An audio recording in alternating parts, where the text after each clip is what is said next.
नमस्कार विद्यार्थ्यांनो. Today in this video we are start the new chapter thermodynamics.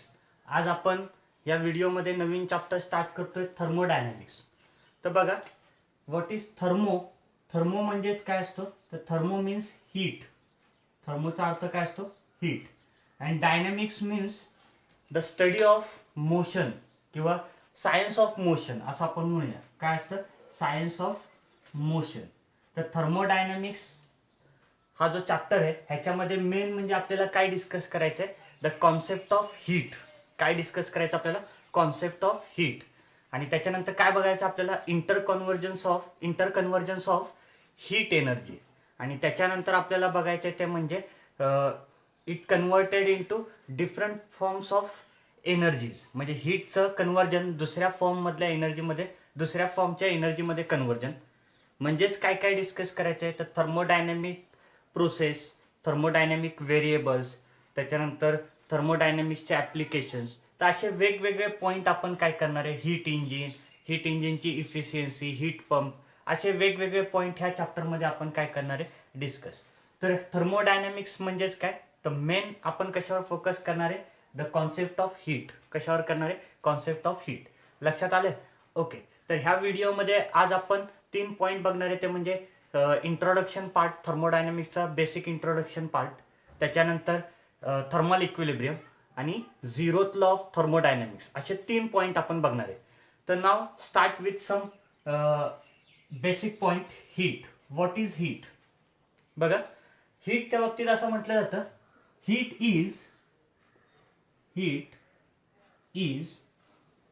in the form of energy. काय म्हटलं जातं? Heat is in the form of energy.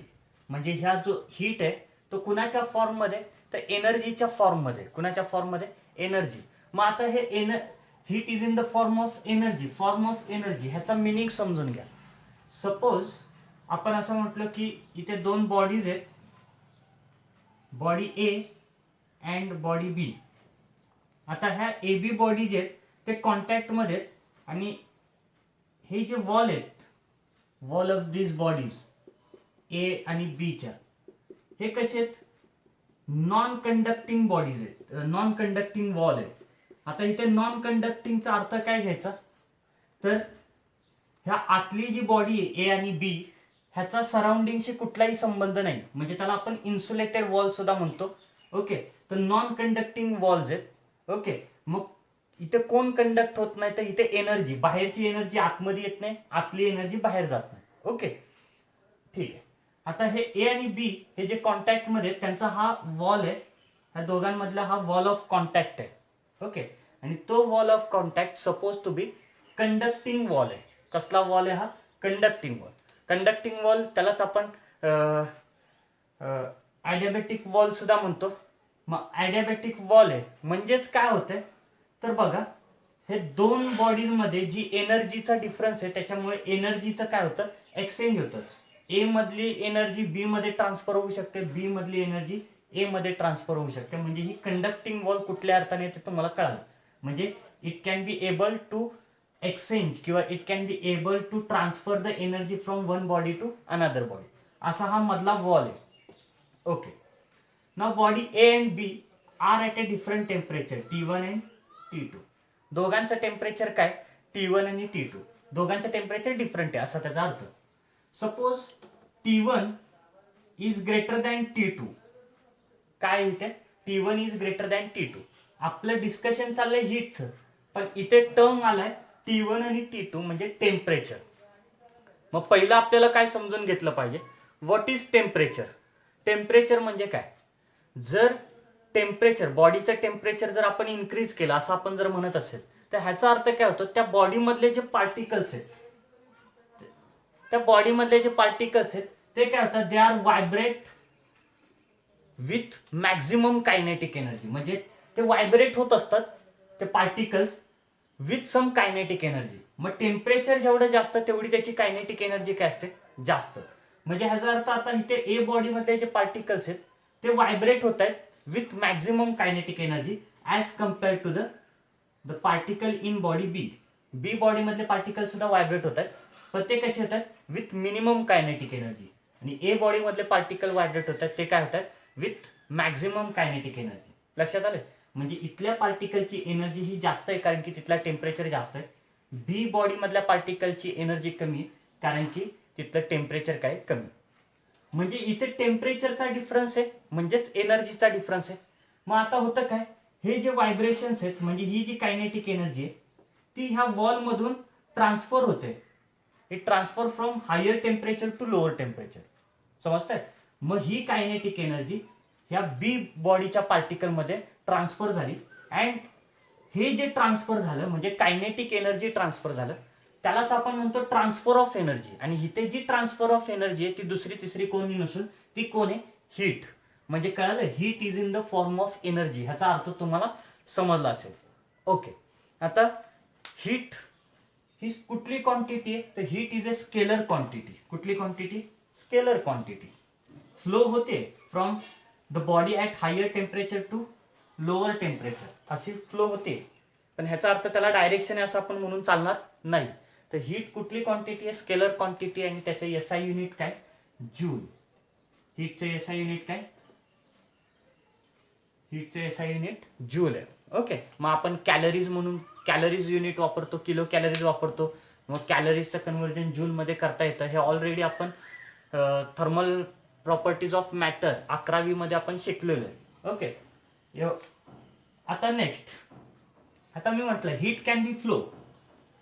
Heat काय होऊ शकते? Heat can be flow. आता कुठून कुठे फ्लो होते? The body at flow, the heat can be flow from body at higher temperature to the body at lower temperature. म्हणजे हा point सुद्धा तुमच्या लक्षात आला. हीट फ्लो होते, हीट कॅन बी फ्लो, पण कुठून? From the body at higher temperature to body at lower temperature. म्हणजेच बघा, जर ए आणि बी अशी बॉडी घेतली, मी असं म्हटलेलो मगाशी, ए आणि बी बॉडी घेतली and they are in contact, आणि त्यांच्या मधला जो वॉल आहे तो कंडक्टिंग वॉल आहे. मग ह्याचा टेम्परेचर जास्त आहे, T1 is greater than T2. Okay, म्हणजे ए ही कुठली आहे? हायर टेम्परेचरची बॉडी, आणि बी ही कुठली आहे? लोअर टेम्परेचरची बॉडी. म्हणजे heat can be flow from A to B. मग आता त्याचं एक्झाम्पल बघूया आपण. जर सपोज आपण आईस क्यूब घेतला, ओके, आणि आईस क्यूब आपण वॉटरमध्ये ठेवला, म्हणजे एका प्लेटमध्ये आपण वॉटर घेतला आणि त्याच्यामध्ये आपण आईस क्यूब ठेवला. तर बघा, ॲट रूम टेम्परेचरला जे आपण एखाद्या प्लेटमध्ये किंवा एखाद्या बेकरमध्ये जे वॉटर घेतलंय ते वॉटर काय असणार आहे तर higher temperature than the temperature of the ice. म्हणजे त्या वॉटरचं टेम्परेचर हे आईसच्या टेम्परेचरपेक्षा काय असणार आहे? जास्त असणार आहे. त्याच्यामुळे होतं काय तर वॉटरमधला हीट, वॉटरची एनर्जी, वॉटरमधली एनर्जी ही आईसमध्ये जाते. म्हणजे कुठली एनर्जी? Heat energy. आणि ती हीट एनर्जी गेल्यामुळे तो आईस काय होतो? मेल्ट होतो. काय होतो? मेल्ट. म्हणजेच काय झालं? The heat can be flow from the body at higher temperature to body at lower temperature. तर हा सुद्धा पॉईंट तुम्हाला समजला असेल. ओके, आता बघा, आपण थंडीच्या दिवसात करतो, थंडीच्या दिवसात आपण असे हात एकमेकांवर घासतो, बरोबर आहे ना? Means if you rub our hand for some time then it gets warm. म्हणजे ते हात काय झालेले असतात, म्हणजे आपल्या हाताचे पंजे काय झालेले असतात, थोडेसे गरम झाल्यासारखे आपल्याला भासतात. थंडीच्या दिवसात आपण असं करतो, हा आपला एक्सपिरियन्स आहे. किंवा समजा आपण व्हेकल ड्राईव्ह करत असेल, एखादी गाडी घेऊन चाललो असेल, then after some time the engine of this vehicle get warm. त्या गाडीचं इंजिन काय झालेलं असतं? गरम झालेलं असतं. किंवा समजा एरोप्लेन क्रॅश झाला, एखादा एरोप्लेन वरून आला आणि क्रॅश झाला, जमिनीवर क्रॅश झाला. क्रॅश झाल्यानंतर त्याची म्हणजे इतकी हीट वाढते, then it catch the fire. म्हणजे तो जो एरोप्लेन आहे तो आपटल्यानंतर त्याची हीट इतकी वाढते की तो काय करतो तर पेटला जातो, म्हणजे एरोप्लेनला आग लागली जाते. तर ह्या सगळ्या केसेसमध्ये, किंवा अजून आपण बरेचसे एक्झाम्पल सांगू शकतो. एक्सरसाइज करताना आपण आपली बॉडी वॉर्मअप करतो. In all this examples we do some work. आपण काय केलं, प्रत्येक केसमध्ये काहीतरी वर्क केलं. मग ते मेकॅनिकल वर्क असेल, इलेक्ट्रिकल वर्क असेल, केमिकल वर्क असेल, म्हणजे कुठलंही वर्क असेल. We do some work and this work is converted into heat. म्हणजे त्याचं कन्व्हर्जन कशामध्ये झालं, हीट. आता ह्याचं उलट सुद्धा होतं. Heat can be converted into work. म्हणजे हीटचं कन्व्हर्जन वर्कमध्ये सुद्धा होतं.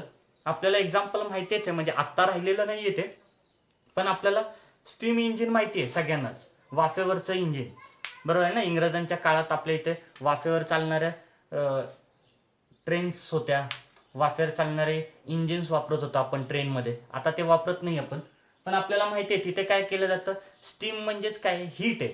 तर त्या हीट एनर्जीचं कन्व्हर्जन आपण कशामध्ये करतो, तर ती ट्रेन पुढे ढकलण्यासाठी, म्हणजेच काय करण्यासाठी, तर मेकॅनिकल वर्क करण्यासाठी. म्हणजे वर्कचं कन्व्हर्जन हीटमध्ये सुद्धा होतं आणि हीटचं कन्व्हर्जन वर्कमध्ये सुद्धा होतं. लक्षात आलं. आता इथे फरक एवढाच आहे ह्या दोन केसेसमध्ये. आता इथे मी म्हटलं ना, the heat can be flow from the body at higher temperature to the body at lower temperature.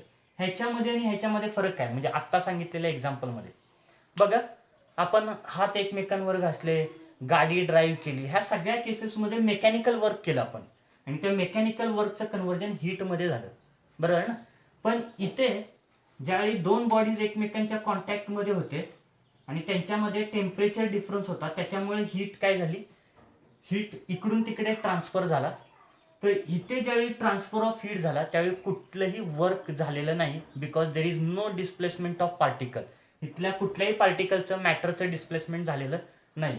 म्हणजे इथे without mechanical work heat energy काय झाली, ट्रान्सफर झाली. कुणामुळे, तर टेम्परेचर डिफरन्समुळे. लक्षात येत आहे. तर हा एक पॉइंट आता तुमच्या लक्षात आलं. The mechanical work can be converted into heat and heat can be converted into work. Okay. आता दुसरं आपल्याला माहिती आहे, energy nor be created neither be destroyed, neither be created nor be destroyed. It can transfer from one part of energy into another part of energy, किंवा one form of energy into another form of energy, असं आपण म्हणतो. म्हणजेच काय, तर heat ही energy आहे ना, तर heat energy converted into different energy, different part of energy. म्हणजे heat energy can be converted into different forms of energy. मग आता हीट एनर्जीचं डिफरंट फॉर्म्स ऑफ एनर्जीमध्ये कन्वर्जन होतं, म्हणजेच काय, तर हीट एनर्जीचं कन्वर्जन मेकॅनिकल एनर्जीमध्ये होतं, हीट एनर्जीचं कन्वर्जन केमिकल रिएक्शनमध्ये होतं, हीट एनर्जीचं कन्वर्जन इलेक्ट्रिकल एनर्जीमध्ये होतं, हीट एनर्जीचं कन्वर्जन मॅग्नेटिक एनर्जीमध्ये होतं. तर all in this cases the heat energy can be converted into different forms of energy. Also we can say that the different forms of energy converted into heat energy. तर different forms of एनर्जीचं conversion सुद्धा कशामध्ये होऊ शकतं, heat एनर्जीमध्ये होऊ शकतं.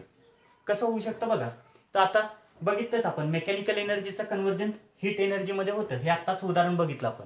अजून आपण काय म्हणू शकतो, एखादा कंडक्टर असेल आणि त्या कंडक्टर म्हणजे कुठला, इलेक्ट्रिक कंडक्टर, आणि त्या इलेक्ट्रिक कंडक्टरमधून, वायरमधून जर करंट पास केला आपण, तर थोड्या वेळानंतर ती वायर काय होते, गरम होते, हीट तयार होते. आठवत असेल तुम्हाला joules law, current electricity chapter मधला जूल्स लॉ. तो काय सांगतो, तर करंट इलेक्ट्रिसिटी फ्लो झाल्यानंतर तो कंडक्टर काय होतो, गरम होतो. It produces some heat because of the resistance. कुणामुळे झाले हे, रेजिस्टन्समुळे झाले. ओके. तर ह्याचा अर्थ काय, इलेक्ट्रिकल एनर्जीचं कन्व्हर्जन कशामध्ये झालं, हीट एनर्जी. म्हणजेच heat energy can be converted into different forms of energy and also the different forms of energy converted into heat energy. तर हे ट्रान्सफर ऑफ एनर्जी झालं. काय झालं, transfer of mode of energy. तर हे सुद्धा समजलं. तर ह्या सगळ्या पॉइंटवरून आपण एक कॉमन डेफिनेशन तयार करू शकतो थर्मोडायनॅमिक्सची. कुणाची डेफिनेशन करू शकतो, कॉमन डेफिनेशन थर्मोडायनॅमिक्सची.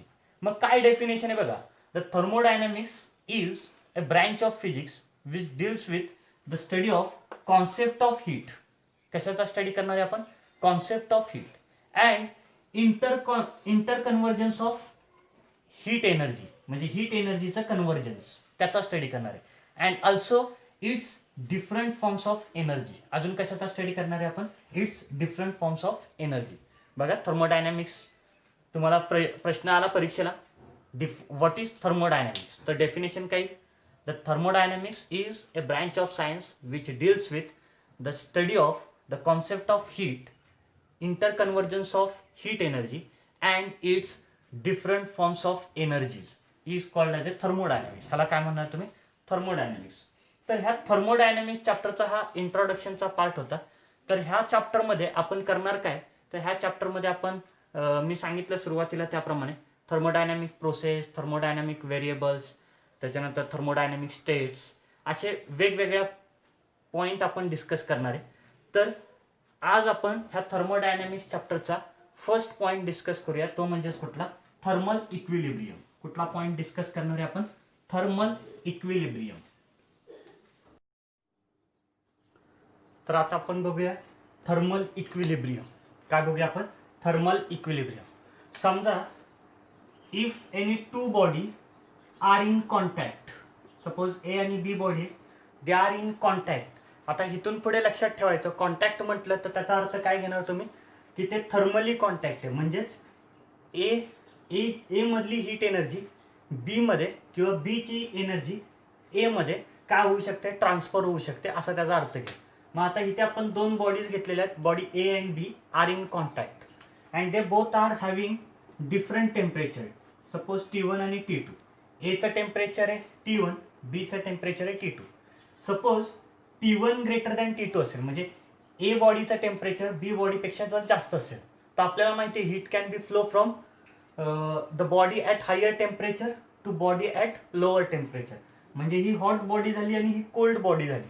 मग ह्या हॉट बॉडीकडून कोल्ड बॉडीकडे हीट काय होईल? फ्लो होईल. फ्लो होते, हीट एनर्जी फ्लो होते, म्हणजेच काय होतंय? तर कायनेटिक एनर्जीचं ट्रान्सफर होत आहे. मग एक सिच्युएशन अशी येईल की ह्या ए बॉडीचं टेम्परेचर कमी कमी होत चाललंय आणि बी बॉडीचं टेम्परेचर वाढत वाढत चाललंय. आणि एका सिच्युएशनला असं होईल की ए बॉडीचं टेम्परेचर झालं TA आणि बी बॉडीचं टेम्परेचर झालं TB आणि ह्या दोघांच्या टेम्परेचरची व्हॅल्यू काय झाली? Equal, same. दोघांच्या टेम्परेचरची व्हॅल्यू काय झाली? सेम. म्हणजेच हे येण्या अगोदर, म्हणजे ही सिच्युएशन लिहिण्या अगोदर आपण काय म्हणणार आहे? तर सुरुवातीला बघा, ए बॉडीचं टेम्परेचर जास्त होतं बी बॉडीपेक्षा, म्हणजे ए बॉडीची इंटरनल एनर्जी जास्त आहे कुणापेक्षा? बी पेक्षा. मग ह्याची इंटरनल एनर्जी डिक्रीज होत गेली आणि बी बॉडीची इंटरनल एनर्जी इन्क्रीज होत गेली. आणि एक स्टेज अशी आली की there is no transfer of energy. A आणि बी मधून कुठलाही एनर्जीचा ट्रान्सफर होत नसेल, तर त्यावेळी अशी सिच्युएशन मिळेल की ह्या दोन्ही बॉडींचं टेम्परेचर कसं आहे? सेम आहे. कारण की दोघांची इंटरनल एनर्जी, ह्याचाच अर्थ दोघांची कायनेटिक एनर्जी, कुणाची? बॉडीची कायनेटिक एनर्जी म्हणत नाही, ए बॉडी मधल्या पार्टिकलची कायनेटिक एनर्जी आणि बी बॉडी मधल्या पार्टिकलची कायनेटिक एनर्जी ही सेम असेल आणि ह्या दोघांची इंटरनल एनर्जी सेम आहे. ह्याचाच अर्थ ह्या दोघांचं टेम्परेचर काय असेल? Same. And this phenomenon is non as A thermal equilibrium. ह्या फेनॉमेनॉनलाच काय म्हणायचं? Thermal equilibrium. मग आता आपल्या डेली लाईफ मधलं एक्झाम्पल सांगतो मी. बघा, आपण कधीतरी आजारी पडल्यानंतर दवाखान्यात गेलो आणि समजा आपल्याला ताप आलेला असेल, तर ताप आला ह्याचा अर्थ आपल्या बॉडीचं टेम्परेचर हे रूम टेम्परेचर पेक्षा काहीतरी जास्त आहे, बरोबर आहे? मग आपल्याला ताप आलाय, मग आता डॉक्टर काय करतात? तर थर्मोमीटर घेतात आणि आपल्या तोंडामध्ये ठेवतात. थोड्या वेळानंतर त्या थर्मोमीटरचं टेम्परेचर इन्क्रीज होतं आणि एक सिच्युएशन नंतर ते टेम्परेचर स्टॉप होतं. मग असं का झालं? तर बघा, आपली एक बॉडी आहे, म्हणजे ती बॉडी ए, ज्याचं टेम्परेचर मॅक्झिमम आहे, आणि थर्मोमीटर ही सेकंड बॉडी झाली, त्याला आपण म्हणूया बॉडी बी, ज्याचं टेम्परेचर आहे T2. मग आपल्या बॉडीचं टेम्परेचर थर्मोमीटरपेक्षा कसं आहे? जास्त आहे. म्हणजे T1 is greater than T2. म्हणजे heat can be flow from our body to the thermometer. म्हणजे आपल्या बॉडीकडून त्या थर्मोमीटरकडे काय झालं? हीट ट्रान्सफर झाला. आणि एक स्टेज अशी येईल की थर्मोमीटर आणि आपल्या बॉडीमध्ये कुठलाही हीटचा ट्रान्सफर होणार नाही. There is no exchange of heat, there is no transfer of heat. मग हीट ट्रान्सफर झाली नाही, ह्याचाच अर्थ आपल्या बॉडीचा टेम्परेचर आणि थर्मोमीटरचं टेम्परेचर, म्हणजे थर्मोमीटरने दाखवलेलं रिडिंग, हे सेम असेल. म्हणजे तो थर्मोमीटर जे रिडिंग दाखवेल तेच आपल्या बॉडीचं काय असतं? टेम्परेचर असतं. तर तिथे तुम्हाला काय म्हणायचं? त्यालाच तुम्ही काय म्हणणार आहे? Thermal equilibrium. तर माझ्या मते तुम्हाला थर्मल इक्विलिब्रियम हा पॉईंट सुद्धा समजला असेल. आता आपण नेक्स्ट पॉईंट बघूया. Next and last point, zeroth law of thermodynamics. Zeroth law of thermodynamics.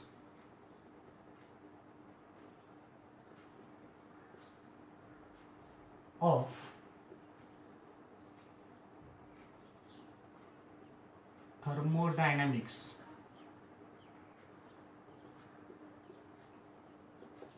आता बघा, बरेचसे आपण लॉज बघितले असतील. Kepler first law, Kepler second law, Kepler third law, असे आपण बघतो. कुठलाही लॉ कधीपासून कसा स्टार्ट होतो, आपण जर एकाच सायंटिस्टने सांगितलेले असतील किंवा एकाच फॉर्म्युल्यावर ते लॉज डिपेंड असतील तर आपण त्याला first law, second law, third law असं आपण म्हणतो. Newton's first law, Newton second law. मग हा झिरोथ लॉ, हा झिरोथ हा शब्द आला कुठून? तर लक्षात घ्या, सुरुवातीला थर्मोडायनॅमिक्सचा फर्स्ट लॉ आणि सेकंड लॉ सांगण्यात आला. त्याचं एक्सपेरिमेंटल प्रूफ सुद्धा झालं आणि त्याच्यानंतर लक्षात आलं की ह्याच्यापेक्षा पण एक बेसिक गोष्ट सांगायची राहून गेली. मग ती जी बेसिक गोष्ट होती, ती बेसिक गोष्ट म्हणजेच काय, तर ट्रान्सफर ऑफ हीट बद्दल सांगायचं राहिलेलं. आणि तो जो ट्रान्सफर ऑफ हीट आणि थर्मल इक्विलिब्रियम हे बेसिक गोष्ट सांगायची राहिलेली आणि त्याच्या अगोदरच फर्स्ट लॉ आणि सेकंड लॉ सांगून झालता. त्याच्यामुळे ह्या लॉला, म्हणजे फर्स्ट लॉ आणि सेकंड लॉ नंतर हा लॉ सांगितला गेलाय, म्हणून ह्या लॉला काय म्हटलं गेलं, झिरोथ लॉ ऑफ थर्मोडायनॅमिक्स. कारण की हा बेसिक लॉ आहे थर्मोडायनॅमिक्सचा. मग काय ते नीट समजून घ्या. We have to given the 3 bodies. आपल्याला 3 बॉडीज दिलेल्या आहेत. इथे दिले body A, body B, okay. आणि ही बॉडी आहे सपोज सी. ही बॉडी कुठली आहे? सी. आता तुमच्या लक्षात येईल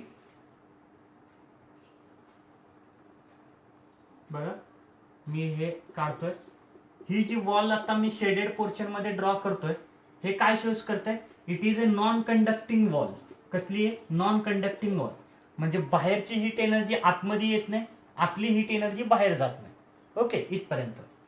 आता इथे बॉडी ए आणि बी, हे ए आणि बी बॉडी मध्ये आपण सुरुवातीला असं इमॅजिन करूया, नॉन कंडक्टिंग वॉल आहे.